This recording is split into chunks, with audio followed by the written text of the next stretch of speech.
budding grove. In April's ear sang every bird his best, but not a song to pleasure my unrest, or touch the tears unwept of bitter love. Some spake the thought with pity, some as if in jest.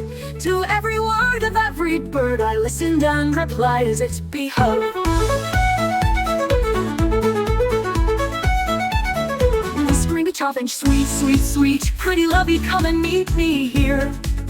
Chaffinch, quoth I, be dumb a while in fear. Thy darling prove no better than a cheat, and never come or fly when wintry days appear. Yet from a twig, with voice so big, the little fowl his utterance did repeat.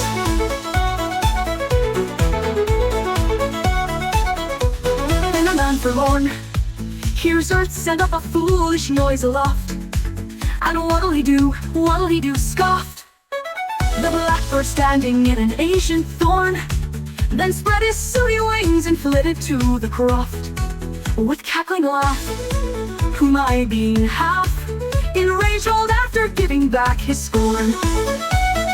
His worse mock the thrush, die, die, oh could he do it, nay. Be quick, hear, when 'tis late. Take heed, then why? See now, back, or to run away.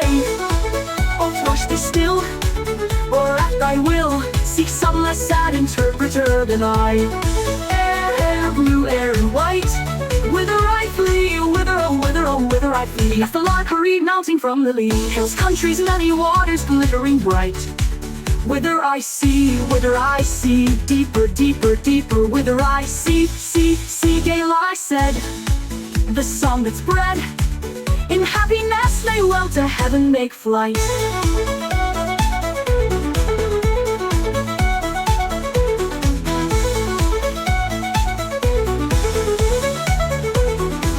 There's something sad I half remember piped a broken strain, while sung sweet robin sung again.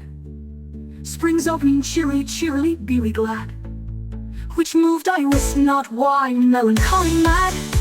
Till now grown neat with wetted cheek, most comforting and gentle thoughts I had.